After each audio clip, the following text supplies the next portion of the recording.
Before we begin, I just want to set the stage about the situation with our education results here in our country. In 1983, A Nation at Risk was released. It prompted a massive taxpayer infusion of cash. After 40 years, what do we have to show for it? The United States is 37th in math in the world. We are 13th in reading and 18th in science. After some improvements in the 80s and the 90s, achievement levels for 9 and 13-year-olds have flatlined or declined. We have increased K-12 spending tenfold. When you look at the NAEP scores, the National Assessment of Education Progress, our students are trending downward or are flat. And those who are in the worst areas are even falling further behind. Today they announced that our ACT scores have plummeted. So what is a parent to do who finds his or her child in a school that they feel is not best for them? Well, let's ask our experts here on the panel. So our first panelist is Denisha Allen over there, Senior Fellow at the American Federation for Children, and also the founder of Black Minds Matter. She's also on the board of Step Up for Students in Florida, and she previously worked as the School Choice and Youth Liaison to the Secretary of Education. We have next to her Ross Izzard, founder and principal of Zepho Strategies, and he has served as the Vice President of Policy and Governmental Affairs for ACE Scholarships, a school choice scholarship organization. Then we have with us Rhea Foster, Senior Vice President of Regional Development for Teach for America, where she has advocated for educational opportunity for low-income communities. So, Denisha, let's begin with you. You have a unique background in your role at American Federation for Children. And tell us how you were impacted by school choice, and tell us really, what does AFC do? So I'll start with what AFC does. So we are a national nonprofit organization that works in 3 key areas. So we're the only school choice organization in the country that does all 3. So we work to get elected officials in office. We have a PAC, and we help to pass laws. And we have a major megaphone and communications and working to educate the country on what school choice is and why parents should have options for their kids. And I often tell people I was thrust into this world of education reform because I'm a beneficiary of school choice. I went to a private school on a tax credit scholarship from 6th to 12th grade, and it changed my life. I went from making D's and F's to A's and B's thanks to school choice. I saw the impact that it made in my own life and looked around at my family, my siblings, and saw that the difference factor was education. That was the only reason why I was able to have a different trajectory. I went on to become the first of my family to graduate from high school, went on to college, and received a graduate degree. And it was all because of education, all because of school choice. And that's how I got involved. I went on to serve for Secretary DeVos at the U.S. Department of Education and have been at AFC for about 3 years now, and recently launched our newest project called Black Minds Matter to make school choice sexy in the African American community and let them know about what benefits it has for them to vote with their feet. Thank you, Denisha. I have worked with her at AFC, and she's truly one of the most outstanding spokespersons for school choice. So Ross, can you share with us what the ACE scholarship model is, why it's been successful, and what is the scale of ACE's impact? Yeah, absolutely. So ACE Scholarships is a nonprofit K-12 scholarship granting organization that exists really to help low-income kids access K-12 private schools that they otherwise wouldn't be able to attend. So we're in 10 states now. We have 11,000 kids this year, which is awesome. And to date, since the organization was founded in 2020, have given out 66,000 scholarships, which is it's a cool number. I like to throw it around. So I think the thing that makes it unique and the thing that makes it successful is twofold. On the programmatic side, ACE is really good about focusing on partnerships, so they don't want it to be a handout. They focus very carefully on building a partnership between ACE as the scholarship organization, the school, and then the families themselves. And so everybody who's involved in the model has some kind of skin in the game, some kind of investment, and it really helps have the buy-in that leads to success later on. The other side of that is that ACE has a really unique two-part mission. So on the one hand, their mission is to give scholarships to the children of low-income families, and then they have a comma, and then they have my job, which is the backside of advocating for expanded school choice. So we run the programs, we give out the scholarships, we work with the families in the schools, but we also go down to the Capitol and to the legislature and fight to expand the program. So in places where we can pass tax credit scholarship programs or other school choice, me and my team work very heavily on that inside the buildings. In other places where there are existing school choice programs, we're always scheming about how we can get to the next 100 kids, the next 1,000 kids, and how we help the next group, which is not completely unique in the scholarship granting organization space, but it is unique, at least insofar as the states where we work. Thank you. So, RIA, Teach for America was founded in 1989 and continues to be a really innovative model. For those not familiar with TFA, can you explain the core model and its impact and describe what kind of schools your teachers, where they teach? Sure, absolutely. First of all, thanks so much for having us up here on this important topic. Teach for America is a national education organization that is focused on creating a world where every single child in America can have access to an excellent education and live a life filled with opportunity and possibility. Because the reality is, as you just shared, that that's still just simply not true today in 2022. Depending on where you grow up or where you live, that has a dramatic impact on what life you are likely to receive, particularly if you are coming from an underserved community. And so Teach for America is working to change that, and our approach is all about people. We recruit exceptional, diverse talent from across the country and recruit them into the field of education to become what we call core members. And in becoming a core member, you commit to teaching for at least 2 years, at least is important, at least 2 years in an underserved community. In a public school, and you are employed locally by that school and hired by those principals. Throughout that 2-year commitment, Teach for America provides intensive training, intensive coaching, and intensive support to ensure that those teachers are, one, developing their own leadership skills, and then two, ensuring that they are becoming what those students experience as one of the best teachers they have ever had in their lifetime.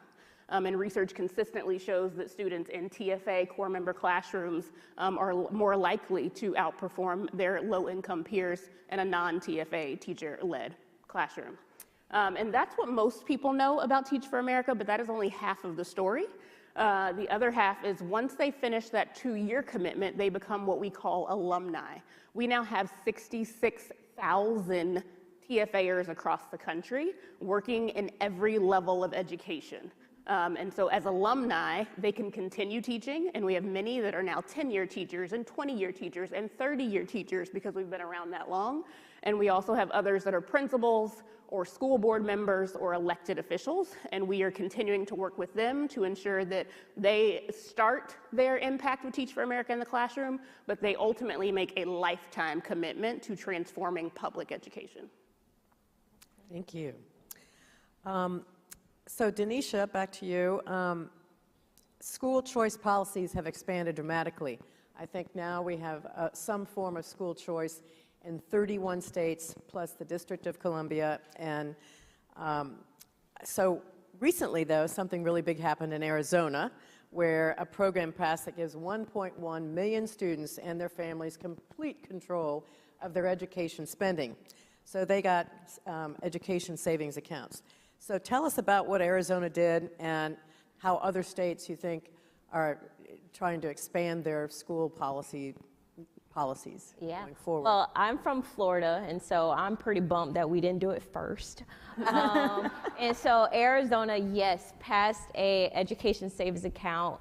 So they are the first state, the only state that has universal school choice for every student. And so 1.1 million families in the state can access $7,000 to use on whatever type of educational resource that they want. They can use it for private school tuition, books, tutoring, the list goes on and on. They can use it on iPads, technology. And the wonderful thing about it is, yes, it gives parents complete control. On the earlier panel, they were talking about backpack funding, and that's exactly what it is. in the state of Arizona. And hopefully, yes, Florida will be that next state that does it. And at AFC, we're just very thrilled about what's happening. We've supported legislation, 207 pieces of legislation across the country in 26 states that's passed in the form for school choice. And more states can do it. Support for school choice is up. 72% of voters support school choice. And so it's just a matter of getting it across the finish line. 86% of Republicans, I know that support school choice. We have some work to do here in Texas. And then 68% of Democrats support school choice. And it's just a wonderful thing. Across the country, we see where, especially after COVID, how you mentioned, Kathy, that support is constantly going up. And I believe education savings accounts are a great opportunity for families.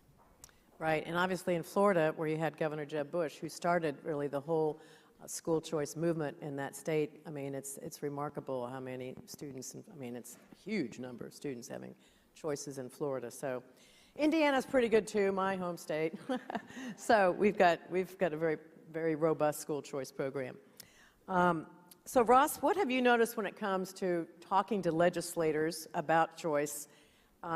What are the main, comments and sort of arguments that you use to try to convince them that it makes sense to have school choice? How do you deal with people who are rural legislators who may not, be as supportive? And if you were to train a freshman legislator on this, what would you say? Oh, that's a lot. And some of it I can't answer because the things that I might say to a legislator are not things that I can say up here. So, but in general, with legislators, and I think it does depend on where they're coming from and obviously their specific place in the world legislatively. But I spend most of my time when we're working for ACE and lobbying for ACE, getting the conversation out of the realm of ideas and into the realm of people. So I know that we like to talk about competition and free enterprise and everything else, and those are great. I think they're good. I think they're really worthwhile conversations. Legislators, I realized very early in my career, are doing math, right? So while you're talking to them about the things that you believe, they're sitting there going, oh yeah, but I've got a primary coming up and I've got this constituency back home. If you're a rural Republican, you're saying, well, but the biggest employer in my home district is the school district and I really can't make them angry. And so you're talking and they're not listening, they're doing math. And so the very first thing we do is we try to humanize it for them, usually by putting families first. So have them come in, tell stories from their community and from their district, which kind of helps take a little bit of the heat off the conversation. And then I come in, I'm not as likable as most of our families, and I give them a sheet of paper that says, well, in your legislative district, we have this many partner schools, we are serving this many kids, we've made this investment, and by the way, this is the total number of kids who attend those schools, the total number of families who are benefiting from school choice in your district. And I give them a math problem, right? So you kind of take the heat off with the emotional story, then you give them a problem. And usually what I watch happen is kind of like the old Pong machine where it clicks its way through, and then they go, wow, I won my last election by 600 votes, and this is a constituency of 5,000 people. Okay, yeah, let's talk. And then we're having coffee, and we're talking about school choice and what we need to do. So I tend to think that the more that you can bring it down home for them, help them understand the people in their community, because most legislators really do care about the people that they're elected to represent. Help them there.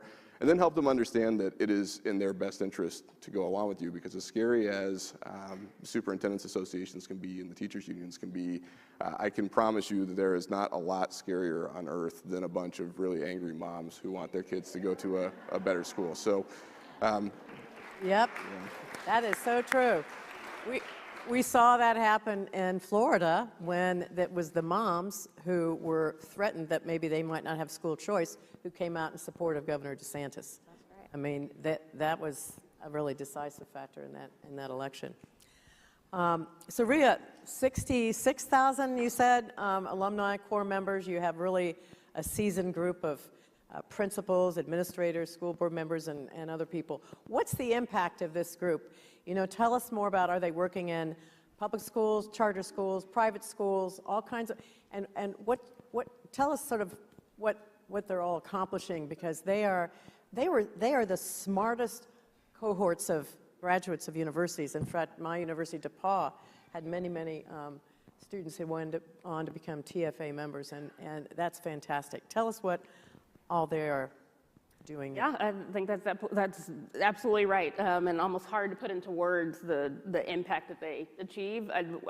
To boil it down, I would say we see it play out on two levels. One, the individual level, the individual impact that you're referring to. You got 66,000 people, the vast majority of whom are still working in education or working in mission-aligned work. So we will see alumni that wanted to be a doctor to begin with, go on to medical school, but then end up one, potentially becoming a pediatrician, which is one story we've heard, that, oh, I didn't think I'd do that, but I wanted to stay connected to kids. And seeing that trajectory play out. Or two, they stay in education, stay in mission-aligned work, and then go on to do incredible things. Examples of which here in our neighboring city of Dallas, a Teach for America Corps member came in, had no interest in education, but is now still in education, became the youngest person elected to the Dallas ISD School Board, became the youngest person elected to chair the Dallas ISD School Board, ran for mayor, and is leading in incredible ways in the city and at the state level. We have other examples of alumni that have been tapped by governors to lead upcoming teacher vacancy task force, given the staffing shortages that we are all seeing. So we're seeing our people continue to stay in the classroom and make impact with their kids every day, and also go on to make sophisticated systems level change at the policy level, and to be able to impact a broad swath of students. I think the most exciting thing to name is seeing what could be possible with that group from a collective standpoint. And that's definitely where Teach for America is starting to look, and starting to, if I think about the next chapter of Teach for America and where we may go, it will really be us thinking about how do we strategically mobilize that group, and how do we do so in a way to tackle really disrupting and transforming and reimagining education that is so desperately needed at this particular moment in time. Very good point. That's right.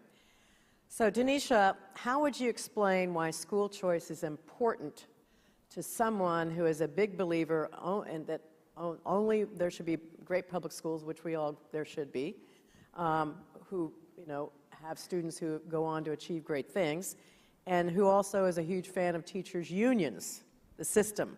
How would you try to convince that person that school choice makes sense? Yeah. Well, first, we do see that the teachers union, they are not impossible to beat. And Arizona is a great testament to that. Save Our Schools, which was their organization that went out to try to get a lot of signatures of parents in order to defeat the program from being enacted, the ESA program in Arizona. They were supposed to get about 118 signatures. They submitted these signatures and said, oh, we have more than enough signatures. Come to find out, they didn't even come close to having enough signatures in order for this program to be defeated. And that tells us that we can defeat them. We also see some polling across the country that shows that they use the same talking points if you're trying to pass an ESA or if you're trying to pass a small tax credit scholarship program. So they're saying the same thing. But back to your question, what I would tell someone who's saying we need to support our public schools, which is true. Over 90% of our students go to public schools. The majority of our kids are in public schools, but not all public schools work for every kid. And as a new mom, my baby's here. He's 3 months old, and I know. Sorry, yeah. As a new mama, I look into his eyes. I look into my kid's eyes, and I would really hate for someone to relegate him into a system and say just because you live someplace, that's the school you have to go to because you're zoned for this. Like, how dare you? I'm, first of all, a rebel, and if anyone ever tells me that I can't do something, that's gonna alert me like, okay, well, I need to do it. Like, thank you. And so, like, it's so not fair. And as a student who went to these poor performing, failing public schools, I know how students are treated. I know the quality of education that they're receiving, and it's definitely not fair. So I would say that. Right. Thank you. Ross, you've seen the impact of quality education on children, but I guess you also at ACE have looked at the remarkable changes and progress for the whole family. Can you tell us a little bit more about that? Yeah, absolutely. So one of the cool things about school choice that almost never gets talked about is that the education outcomes are great, but they're kind of only part of the story. So a few years ago, ACE decided to look at what happens to the rest of the family when a child is given access to educational choice. And the results were kind of wild. So not only does the kid himself or herself do better in school, but the family starts acting differently. So they start eating dinner together more often than they used to. They start spending more time doing homework and other activities together than they used to. In a lot of cases, the parents actually decide that they're going to go back and pursue continuing education in the form of a certificate or a post-secondary degree of some kind. And so it's this kind of ripple effect through the family, which is incredible to watch now. But then the thing that really gets me inspired and excited is the fact that you've got 66,000 scholarships that have gone out the door. All of those kiddos have impacted their immediate family, and then when they eventually have their kids, I have 3 kids. I might not be doing it completely right, but I'm doing my best. But once you have those kids out there, they are going to have different expectations for the future in terms of what they can accomplish, what they can do, what's in the realm of possibilities for them. And that then trickles out into their kids. And pretty soon you've got this really cool generational ripple effect that I think is, it's hard to quantify. I don't think we've really started doing that on the research side yet. But it's there, and it's a really, really cool extra benefit to school choice that gets me up in the morning. Which reminds me that in areas and districts where you do have school choice, the academic achievement levels go up for the students, and they also go up in the public schools. So what you see is competition, and competition is really what sort of helps lift all boats. So last question, Maria, and then we do a few questions. What gives you hope for the future of our nation's children? Great question, and one that we absolutely have to keep asking right now because the headlines are bleak. I think right now I hear that a lot of people are very interested in education, and I think part of that is because the headlines right now that are coming out are bleak ones, the ones that you started this panel with. And we can't let that be the leading narrative. It is the current narrative, and we have to stay grounded in that truth, but it can't be the leading narrative. So the hope part has to be the part that we also bring to the table to keep us in this and to move it forward. And for me, that is one, thinking about the fact that education has now become a national discussion. It has elevated, and people are interested in the topic, whether you work in education or not. That gives me hope for the fact that we are moving in the right direction to keep this top of mind. What gives me hope is that we know what works. We know the school choice elements that work. We know what works. We know that no one wants to send their child to a failing school. I have 2 kids myself, a 2nd grader and an infant, and I don't want to send them to a failing school. And so our public schools need to not be failing. And so all of those options need to exist. We know what to do. We need the money, we need the unity, and we need the will to make that happen. And so the fact that this is a national discussion, the fact that we know what works and what can be scaled, and we're starting to see examples of that happen. Dallas ISD is actually a very strong proof point in the state of Texas with initiatives that are being scaled statewide of what works. And we are seeing the innovation that education so drastically needs happen. The transportation industry looks totally different than it did 50 years ago. The telephone industry looks totally different than it did 50 years ago. But a classroom is a whole bunch of desks looking forward at a teacher 50 years ago and today. Why? Like, we've got to reimagine that, and the fact that this is a national discussion and we have some of those innovations happening that can propel us forward, it is right there for our taking, and it's just going to take our community will and unity to do that. Very good point you made. You know, that was, and really everybody here is, interested in education, but we're really talking about this disruption and creating education freedom for every student in our country. Education freedom. Betsy DeVos would be very happy that I said that word because that's what she calls it.